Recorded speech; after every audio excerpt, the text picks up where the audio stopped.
Hello guys, कैसे आप सब। मैं शिल्पी आप सभी का स्वागत करती हूँ मेरे चैनल श्रीजीत व्लॉग्स में।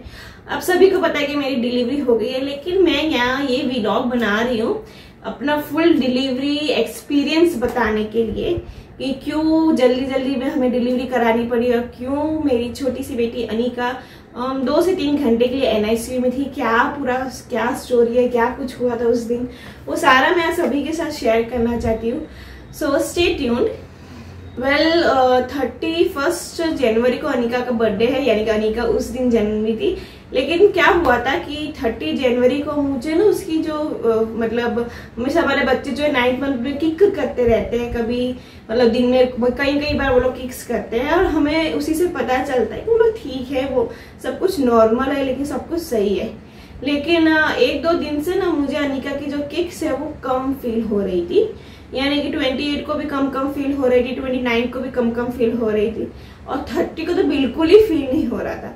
मतलब कि 30 को तो ऐसा हो रहा था कि पूरा दिन निकल गया है, दोपहर से लेकर शाम तक वो बिल्कुल भी हिल नहीं रही है।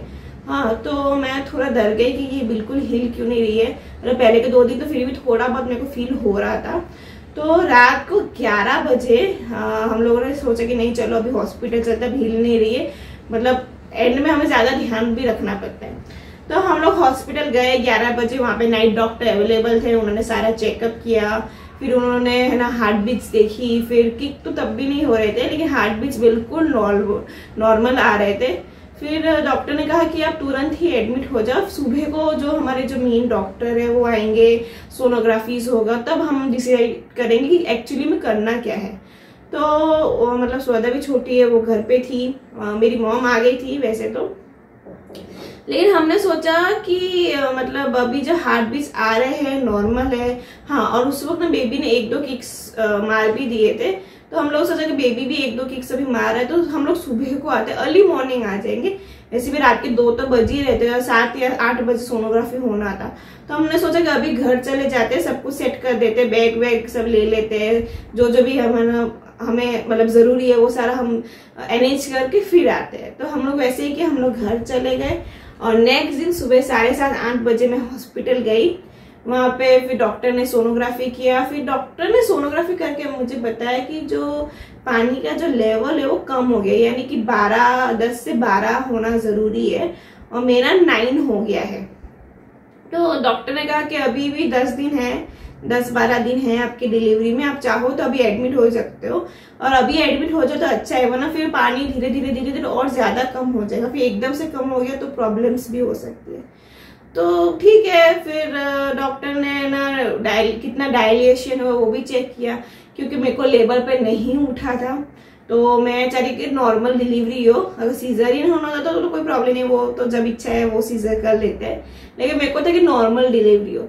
तो डॉक्टर ने कहा कि ठीक है, अगर आपको नॉर्मल चाहिए तो हम एक बार देख लेंगे कि डायलेशन हुआ है कि नहीं अब तक, थोड़ा सा भी, क्योंकि ऐसा ना हो ना कि हमने आपको medicine they the normal delivery के लिए और फिर आपको दर्द भी उठा लेकिन डायलेशन ही नहीं हुआ, तो फिर वो वेस्ट हो जाएगा, इतना दर्द क्यों सहना है फिर। तो ठीक है, तो डॉक्टर ने डायलेशन चेक की तो 2 उंगली जितना स्पेस हो चुका था। तो मुझे डॉक्टर ने कहा अंदाजा से कि 5 से 6 उंगली जितना स्पेस चाहिए होता है, उन्होंने फिंगर से ही बोला कि 2 फिंगर जितना हो चुका है। तो डॉक्टर ने फिर हम एडमिट हो गई। फिर खाना वाना खाया, थोड़ा खुद को हिम्मत दी कि नहीं अभी थोड़ा दर्द सहना है, क्योंकि नॉर्मल दर्द सहना बहुत मुश्किल है। तो थोड़ी खुद को हिम्मत भी दी मैंने। फिर 4:30 बजे वो लोग मुझे ओटी में लेके गए और ओटी में मुझे वो फिर पेन जो पेन का जो इंजेक्शन होता है, जो नॉर्मल लेबर पेन इंड्यूस करता है, उसका इंजेक्शन मुझको दिया और मुझे दर्द स्टार्ट हो गया। ओ गॉड। फिर 4:30 से 6:30 बजे तक तो हल्का सा दर्द था, ऐसा होता है कि स्टमक टाइट हो रहा है फिर लूज हो रहा है, टाइट हो रहा है लूज हो रहा है, वही है कि लेबर पेन जैसा स्टार्ट हो गया है। 6:30 से 8:30 बजे फिर तो जो लेबर पेन मुझको धीरे धीरे इंक्रीज हो रहा था। मैं हिम्मत हो भी रही है कि नहीं सहन करना है, लेकिन फिर भी डर लग रहा है। इसी बीच फिर 8:30 बजे डॉक्टर ने एक बार चेक किया कि कितना डायलेशन हुआ है। तब भी सिर्फ 2 उंगली थी यार, कुछ वो नहीं हुआ था, सिर्फ 2 उंगली थी। मैं सोच रही थी अब पता नहीं डायलेशन होगा कि नहीं, कितने घंटे लग जाएंगे। डॉक्टर ने कहा कि नहीं मतलब कम से कम 1-2 बजे तक तो जाएगा। मेरे दिमाग में घूमने लगा कि 6 घंटे और कैसे होगा। ठीक है, तो फिर भी मतलब मैंने हिम्मत रखी। फिर 9 बजे तो बहुत दर्द होने लगा, तो डॉक्टर ने बोला नहीं अभी दर्द इंक्रीज होगा क्योंकि डायलेशन होना है तो दर्द तो इंक्रीज होना ही है। तो ठीक है, 9 बजे फिर इंक्रीज हुआ। 9:30 बजे वापिस से डायलेशन के बुलाया कि अभी हम देखेंगे कि कितना डायलेट हुआ है। और मेरे को तो जान निकल रही थी क्योंकि वो जब डॉक्टर्स चेक करते तो वो बहुत पेनफुल होता है। वो दर्द तो वैसे आपको लेबर पेन हो रहा है, वो अलग से वो पेन वो अलग से फील होता है जब वो डायलो उंगली घुसा के जब वो चेक करते हैं कि कितनी उंगली तक खुला है, कितना खुला है। तो मैं तो पहले जाने के लिए तैयार नहीं थी। मैंने सोचा यार एक ही बार में जाऊंगी मैं ओटी, लेकिन फिर डॉक्टर ने कहा नहीं हमें चेक करते रहना पड़ता है। फिर वापिस में ओटी गई तो 9:30 बजे के करीब। ठीक है, फिर उस वक्त ऑलरेडी एक लेडी की डिलीवरी हो रही थी, मतलब उसके मतलब 5-6 उंगली जितना फिंगर जितना खुल चुका था उसकी डिलीवरी हो रही थी। तो उसके मतलब ओटी के 2 सेक्शन थे, तो दूसरे सेक्शन में जाके मुझे लेटाया। सारे मतलब देखा कि डायलेशन देखा, तो डॉक्टर ने बोला कि नहीं अभी 3 उंगली जितना खुल चुका है, 3 फिंगर, हमें 5 फिंगर तक का चाहिए। हाँ, और उस वक्त शायद डॉक्टर को लगा कि जल्दी जल्दी हो रहा है, तो मेरे को फिर ओटी से वापस जाने नहीं दिया, मेरे को वहां लिटाए रखा। ठीक है, और मैं चिल्लाई जा रही हूँ, मतलब इतना दर्द हो रहा है। पास जब बाजू में जो थी लेडी उसकी तो डिलीवरी चालू थी, मतलब उसका नॉर्मल ही है, उसका बस होने ही वाला है, लेकिन वो भी बेचारी पुश नहीं कर पा रही थी। तो उनकी डिलीवरी को मतलब 40-45 मिनट इतना लग गया क्योंकि वो पुश नहीं कर पाती। वो बेचारी बहुत थक गई थी क्योंकि उनका तो मुझसे भी बहुत घंटे पहले से उनका लेबर पेन चल रहा था। तो 45 मिनट वैसे निकल गए।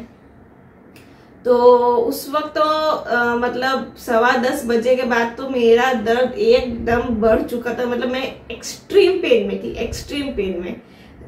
तो मैं चिल्ला रही थी। फिर मैंने डॉक्टर को बोला मुझे ये दर्द बर्दाश्त नहीं हो रहा है, अब मेरा सिजेरियन कर दो। तो मुझे डॉक्टर ने समझाया कि आपकी मिथ है ये कि भाई सिजेरियन कर दो तो मतलब अच्छा है, आराम से बच्चा हाथ में आ जाता है, लेकिन ऐसा नहीं होता है।